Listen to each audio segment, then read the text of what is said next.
What do you think when you hear the name Hammurabi? For some, it may ring a bell, but for others, nothing comes to mind. But did you know, he is one of the most famous Babylonian kings? He was known for his military campaigns and legal reforms. But above all, he was known for his code of laws. It was a collection of 282 rules engraved on a 7-foot-tall black stone, stele.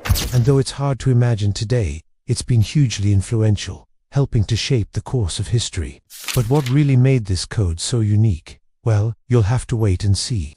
Before we begin, please take some time to subscribe and like this video. As mentioned earlier, Hammurabi was an ancient Babylonian king who reigned from 1792 to 1750 BC. He was the second king of the First Babylonian Empire and the founder of the Kassite dynasty. During his reign, he expanded the empire to include much of Mesopotamia, which is now modern-day Iraq, Kuwait, and Turkey. But he is perhaps best known for his legal reforms, particularly his code of laws, known as the Code of Hammurabi. In those days, laws were not written down in a single document.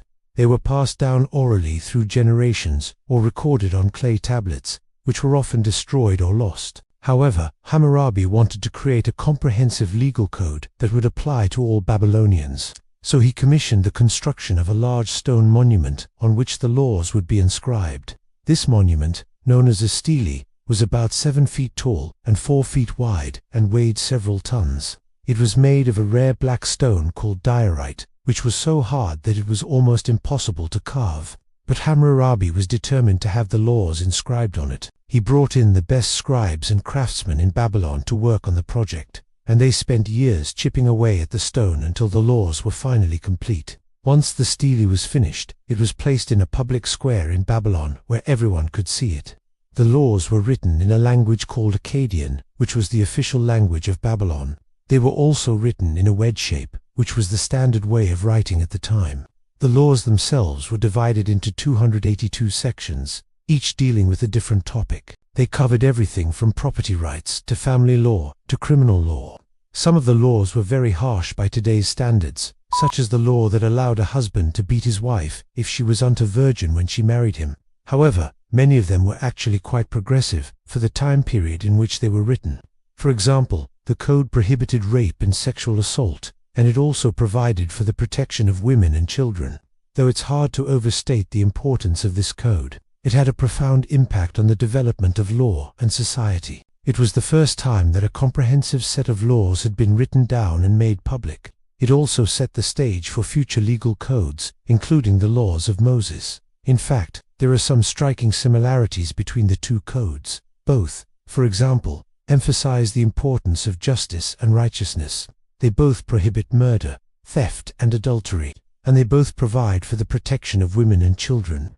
Now, let's delve deeper into the fascinating parallels between the Code of Hammurabi and the laws of Moses. But before we dive into these similarities, let's take a moment to acknowledge that while these codes share some commonalities, they also have significant differences.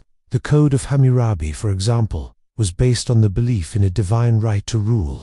Hammurabi saw himself as a chosen ruler who was responsible for maintaining order and justice in Babylon. The laws of Moses, on the other hand, were based on the belief in one God and the covenant between God and the people of Israel. They were given to Moses on Mount Sinai and were intended to guide the Israelites in their relationship with both God and each other. Despite these differences, however, there are some striking similarities between the two codes.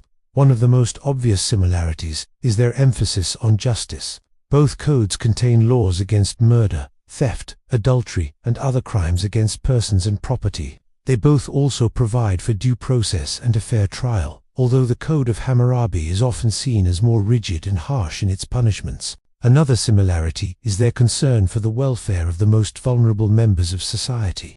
Both codes contain laws protecting women and children from exploitation and abuse. The Code of Hammurabi, for example, prohibits the selling of a daughter into slavery and provides for the protection of illegitimate children. Similarly, the laws of Moses contain laws against kidnapping, rape, and the mistreatment of widows and orphans. Perhaps the most significant similarity between the two codes, however, is their influence on future legal systems. The Code of Hammurabi is considered to be one of the earliest examples of a comprehensive legal code, and it influenced later codes throughout the ancient world. The laws of Moses, meanwhile, had an even greater impact, shaping not only Jewish law, but also the laws of many Christian and Islamic societies. In addition to these similarities, there are also some interesting differences between the two codes. The Code of Hammurabi, for example, is much longer and more detailed than the Ten Commandments, which form the basis of the laws of Moses. It covers a wider range of topics and contains more specific and technical laws. The Code of Hammurabi also has a more secular tone, although it does refer to gods and goddesses at times.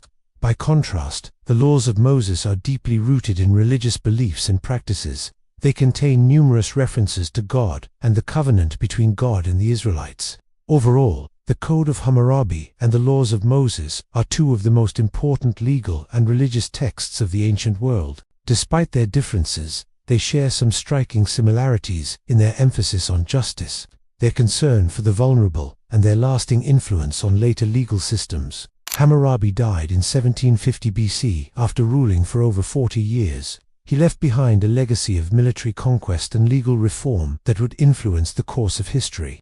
After his death, the Babylonian Empire would continue to thrive for centuries. In the centuries following Hammurabi's death, the code was largely forgotten. However, it was rediscovered in the early 19th century during excavations in the ancient city of Susa. Since then, it has become one of the most famous and influential ancient texts in the world. Today, the Code of Hammurabi is displayed in the Louvre Museum in Paris. It is considered to be one of the greatest treasures of world history and is open to the public for viewing. Visitors can marvel at the intricate carvings and read the ancient laws that once governed Babylonian society. There are several reasons why the code has become so famous. Firstly, it is one of the earliest examples of a comprehensive legal code. It provides a valuable insight into the legal system and social norms of ancient Babylon. Secondly, the code has been largely preserved due to the efforts of ancient scribes and archaeologists. The original stele is still standing in the Louvre Museum, and there are several copies in other museums around the world. Finally, the code has been the subject of much scholarly research and popular interest. It has inspired books, films, and TV shows, and has been discussed by some of the greatest minds in history. So if you ever have the opportunity to visit Paris, be sure to check out the Louvre Museum and see the famous Code of Hammurabi for yourself. You won't be disappointed. It is believed that the Code of Hammurabi was written between 1754 and 1750 BC during the reign of the Babylonian king Hammurabi. However, it's important to note that this is just an estimate and the true date of its creation is unknown.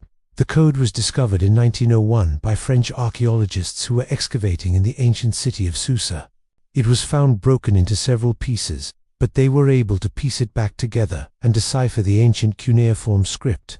Now let us take a closer look at the Ten Commandments and the similarities that they share with the Code of Hammurabi. You shall not kill. The Code of Hammurabi contained a number of laws prohibiting murder and assault. For example, if a man killed someone with a weapon, then he would be put to death. You shall not steal. The Code of Hammurabi also contained laws against theft and robbery. For example, if a person was caught stealing, then he or she would be punished in the same way as the crime they committed. You shall not covet your neighbor's house. Similarly, the Code of Hammurabi contained laws against adultery. If a married woman was caught committing adultery, then she and her lover would both be put to death, and the remaining 6 commandments are similar. What are your thoughts on the Code of Hammurabi and its similarities to the 10 Commandments? Let us know in the comments below. If you enjoyed this video, please hit the like button and subscribe for more content. Thanks for watching.